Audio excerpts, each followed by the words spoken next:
మూసేయండి బావిని. ఖాన్ సాబ్, ఈ బావిని పూర్తిగా మట్టితో నింపించేయండి.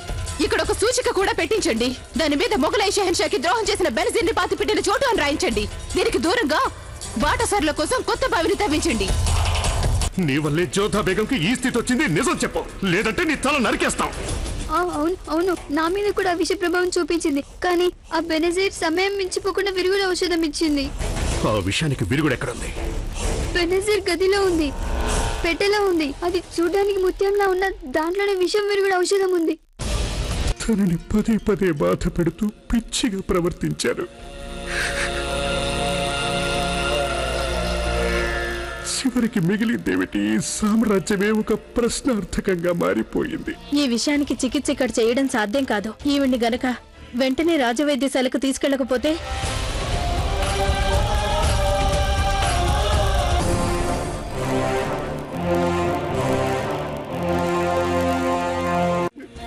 అడుగడుగునా వెంట ఉండి నడిపించేవాడివి.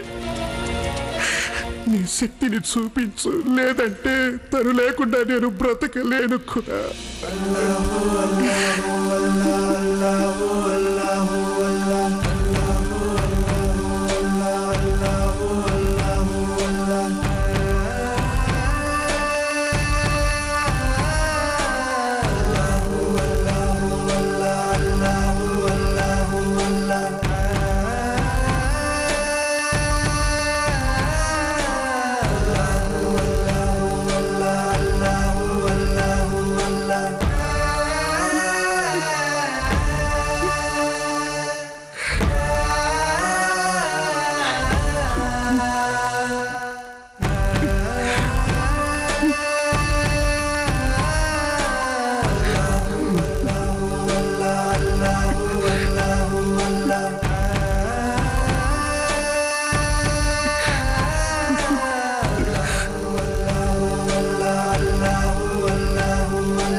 అక్కడే ఆగండి మీరు. ఎందుకు కనిపించటం లేదా మీకు? నేను శ్రీకృష్ణుడికి పూజ చేస్తున్నాను. నన్ను గేలి చేయడం అంటే మీకు చాలా సంతోషం కదూ? ఇక్కడ శ్రీకృష్ణుడి విగ్రహం ఉంది, నేను పూజ చేస్తున్నాను. లోపలికి రాదలుచుకుంటే జోళ్లు బయట విడిచిరండి. జోధా బేగం, మేము ఒక షెహన్షాలు. ఎవరి ముందు తల వంచాల్సిన అవసరం కానీ జోళ్లు విడిచి వెళ్లాల్సిన అవసరం కానీ మాకు లేదు.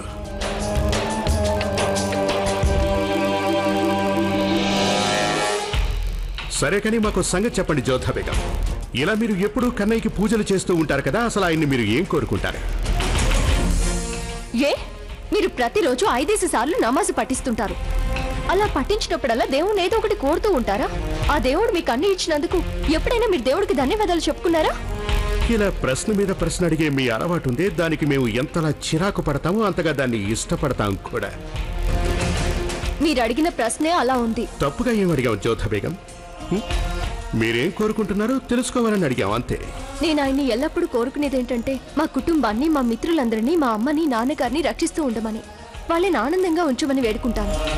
అలాగే నాకు మనశ్శాంతి ఇవ్వమని కోరుకుంటాను. మనశ్శాంతి, ప్రశాంతత కోరుకుంటున్నారా?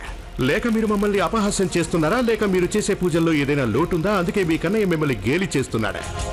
అందువల్లే ఆయన మీకు ఈ నిర్దయుడితోటి, హృదయం లేని వాడితోటి పెళ్లి జరిపించేశాడా? అనదలుచుకున్నది అనేసారా? ఆనందంగా ఉందా ఇప్పుడు మీకు? చాలా ఆనందంగా ఉంది. మేం మీకు ఏం చెప్పడానికి వచ్చాము అంటే, మా అమ్మీజాన్ కోరిక ప్రకారం మేము మీతో కలిసి దర్గాకి వెళ్ళాలి, దర్శనం చేసుకోవాలి. అందువల్ల మొత్తం పనులన్నీ అక్కడే వదిలేసి మీరు ప్రయాణానికి సిద్ధం కండి. నాకు కాస్త వ్యవధి పడుతుంది. ఇప్పుడు నేను కన్నయ్యకి దీపం పెట్టవలసిన సమయం ఇది. నేను నియమంగా చేసేది ఇప్పుడు మానుకోలేను. ఇక మీరు వెళ్ళండి, నేను దీపం పెట్టేసి వస్తాను.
కన్నయ్య,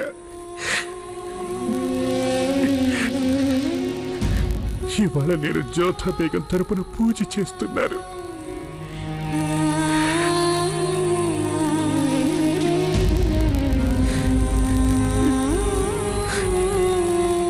నా ఈ ప్రార్థన ఆవిడ కోసమే.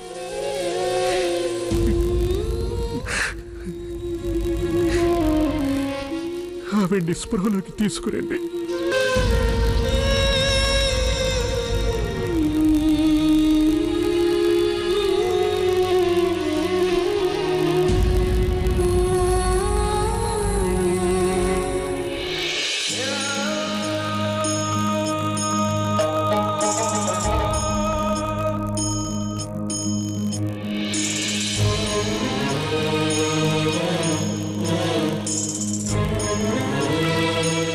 ధైర్యంగా ఉండు జలాల్, అంతా చక్కబడిపోతుంది.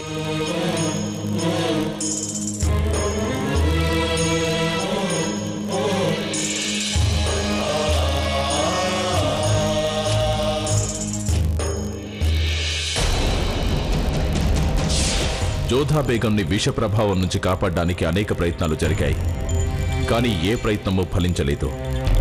ఆవిడ్ని కాపాడడానికి చిట్ట చివరి మార్గం అవలంబించారు. మంట వేడి ద్వారా విషాన్ని బయటికి తీసుకొచ్చే ప్రయత్నం.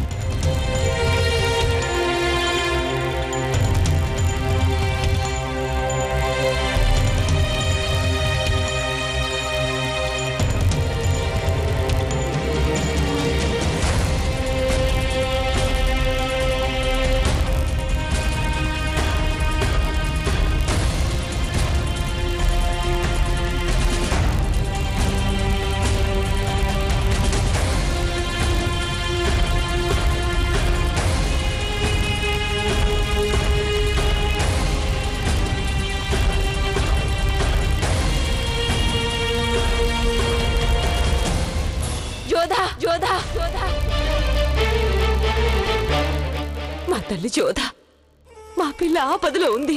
మీరేదో పీడకలు చూసుంటారు నానమ్మగారు. లేదు లేదు, ఇది కేవలం ఒక కల కాదు, ఇది ఒక సూచన. మా జోధ ఎప్పుడు ఆపదలో పడ్డా అది నా మనసుకు తెలిసిపోయేది. మా చిన్నారి మాకు దూరం అయిపోతుందని తెలిసేది. ఇప్పుడు కూడా జోధ ఏదో ఆపదలో ఉంది. నేను వెంటనే అక్కడికి వెళ్ళాలి, వెంటనే వెళ్ళి తీరాలి.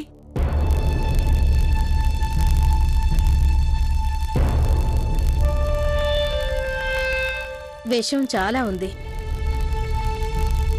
అమ్మగారు ఇంత ఆందోళన చెందడం చివరిసారి ఎప్పుడు చూశానో గుర్తు రావడం లేదు. అది కూడా వేరే బేగం ఆరోగ్యం గురించి ఆందోళన పడ్డం. దయచేసి మన్నించండి బేగం సాహిబా. పిట్ట కొంచెం కూత గనంలాగా జోధా బేగం ఆరోగ్యం విషయంలో మీరెందుకు అంత ఆందోళన పడుతున్నారు? చస్తే చావనివ్వండి జోధా బేగంని. పిట్ట కొంచెం కూత గర్వని తెలిసినా నువ్వు అసలు నోరెందుకెత్తావు? నిజమే, ఒకప్పుడు జోధా బేగంని ద్వేషించేదాన్ని. కానీ ఇవాళ నా భర్త బతికే ఉన్నాడు అంటే దానికి ఆవిడే కారణం. ఆవిడ నన్ను బెతంతో కాకుండా కాపాడింది. జలాలు ప్రాణాలు కాపాడినందుకు గాను నేను జీవితాంతా ఆవిడకు రుణపడే ఉంటాను. ఆవిడ బతికి బయటపడాలని కోరుకుంటాను. ఇక ముందెన్నడు నీ నోటితో ఈ మాట అనుకో హోషియార్. నువ్వు చేయగలిగినట్లయితే జోధా బేగం కోసం ఖుదాని ప్రార్థించు. లేదంటే నేను నీ అపసొక్కునపు నాలుగును కోసి పారేస్తాను. ఇక వెళ్ళిపోయి ఇక్కడి నుంచి.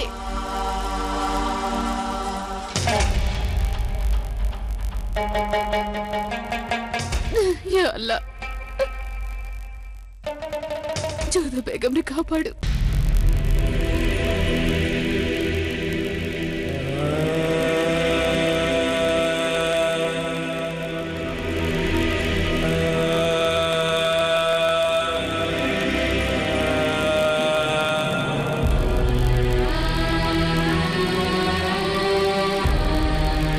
వైద్యురాలు గారు,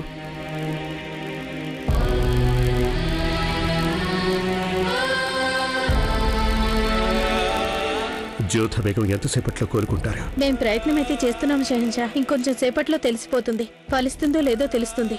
కానీ నాకు మాత్రం ఏమనిపిస్తుందంటే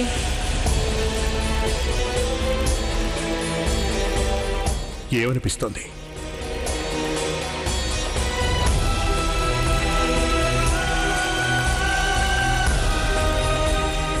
మిమ్మల్ని అడుగుతున్నావు, ఏమనిపిస్తోంది? షహన్షా గారు, బేగం సాహెబాని కాపాడడానికి నేను నా శాయశక్తులా ప్రయత్నిస్తున్నాను. చికిత్సకు వీలైన అన్ని విధానాలు ఉపయోగించాను. కొన్ని సందర్భాల్లో పెద్దలంటారు కదా, ఔషధం కంటే దైవశక్తే గొప్పదని.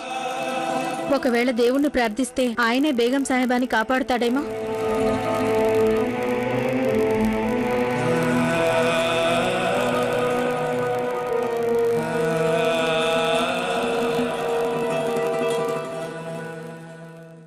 ఖాన్ సాబ్, మేము వెను వెంటనే ప్రజల్ని ముఖాముఖి చూడదలిచాం. చిత్తం హుజూర్.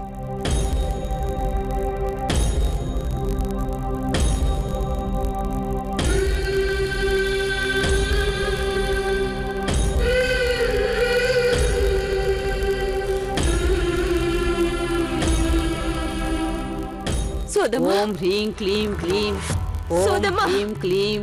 సోదమ్మా, రాజమాత, ఈ వేళప్పుడు ఇక్కడికి వచ్చారేమిటి? అంతా క్షేమమేనా? సోదమ్మ గారు, గుండెల్లో ఒకటే కలవరంగా ఉంది. అమ్మవారిని అడిగి కొంచెం చెప్పండి. మా అమ్మాయి జోధ క్షేమంగానే ఉందా?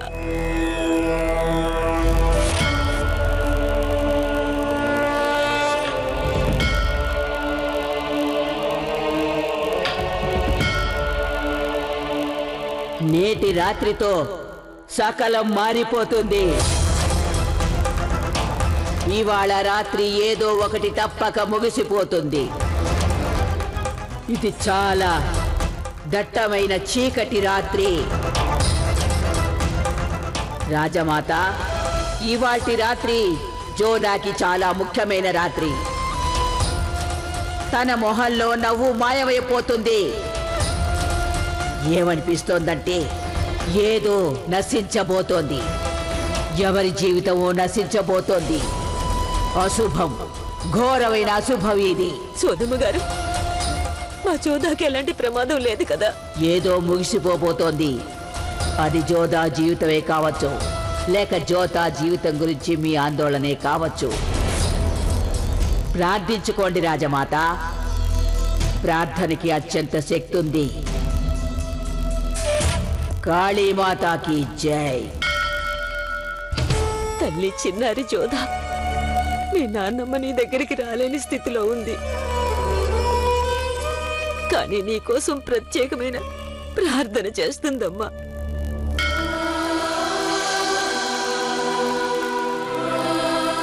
అమ్మా తల్లి, మా జోధాని రక్షించు తల్లి. మా జోధాని కాపాడు తల్లి.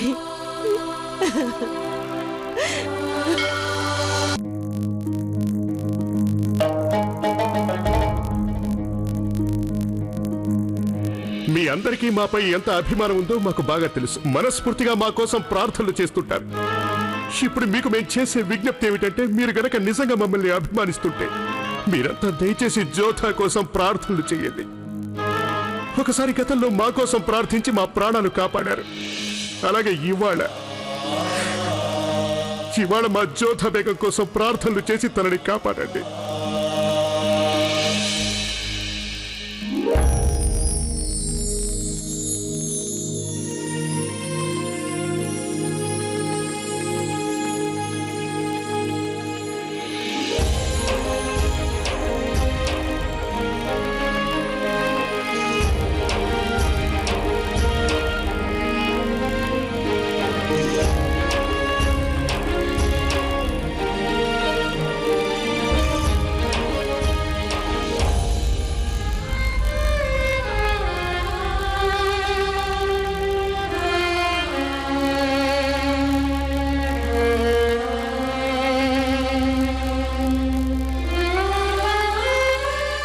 హుజూర్ షెహన్షా, నేను ఎంతగానో ప్రయత్నించాను.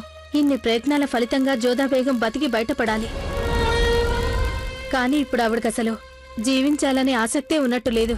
ఆవిడికి జీవించాలనే కోరికే లేనట్టుంది. మనసుతో శరీరం పోరాడలేకపోతుంది. దీన్ని బట్టి ఏమనిపిస్తుందంటే, బతికుండడానికి ఆవిడకి అసలు కారణమే లేదనిపిస్తుంది.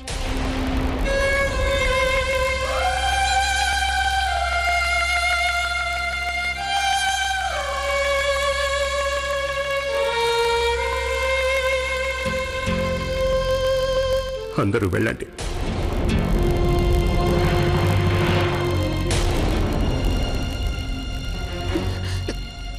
జలాల్ మీరు వెళ్ళండి.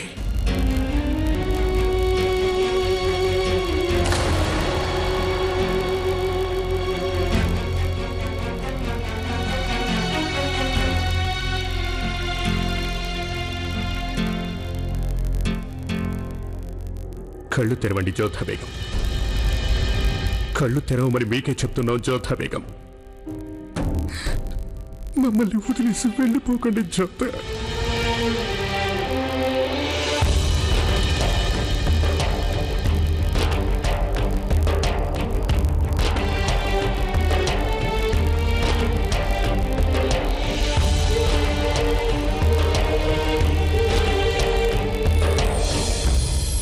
వదలండి నన్ను, వెళ్ళనివ్వండి నన్ను. నేను వెళ్ళి తీరాల్సిందే. మిమ్మల్ని ఎలా వెళ్ళనిస్తాం మేము? ఏ మీరేగా ఒకసారి అన్నారు నా మాట వినడం సంగతి అలా ఉంచి నన్ను చూడటం కూడా ఇష్టం లేదని. మీరేగా అన్నారు నేను కన్ను మూసిన తర్వాత కూడా నా వంక కన్నెత్తి కూడా చూడను అని. నేను శాశ్వతంగా ఆగ్రాని, మిమ్మల్ని వదిలి వెళ్ళడమేగా మీరు కోరుకునేది. అందుకని ఇక నన్ను వెళ్ళనివ్వండి. అది కాక నేను ఏం చేయవలసి ఉందో అది నేను చేయడం అయిపోయింది. నేను నా కర్తవ్యాన్ని నిర్వర్తించాను. అందుకు నాకు ఆనందంగా ఉంది, ప్రశాంతంగా ఉన్నాను. మీ ప్రాణాలు కాపాడినందుకు నాకు సంతోషంగా ఉంది. మా అమ్మకిచ్చిన మాట నిలబెట్టుకున్నాను. నేను పెళ్లి నాటి వాగ్దానాలని పాటించగలిగాను. ఇక నేను వెళ్ళిపోవాలి, శాశ్వతంగా వెళ్ళిపోవాలనుకుంటున్నాను. మేము మిమ్మల్ని వెళ్ళనివ్వం.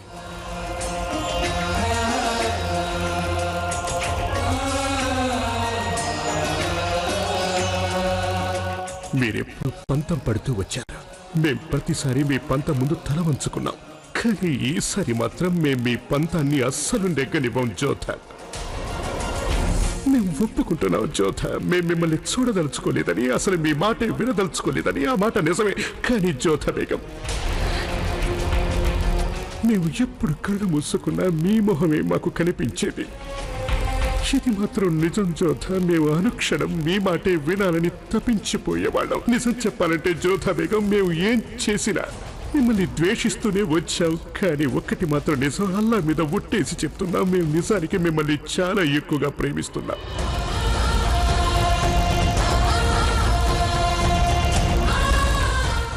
మీకొక నిజం చెప్పాలి జోధా బేగం, మా గుండెల్లోనూ హృదయం ఉంది. ఆ అనుభూతి కలగటానికి కేవలం మీరు మాత్రమే కారణం.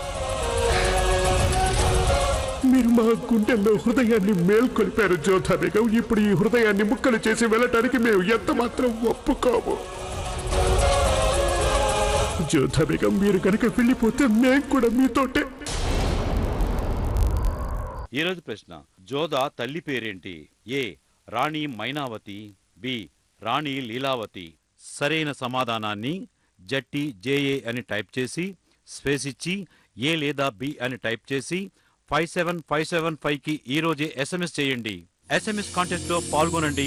XXX వారు అందించే రోజుకో వెండి విగ్రహం మీ సొంతం చేసుకోండి.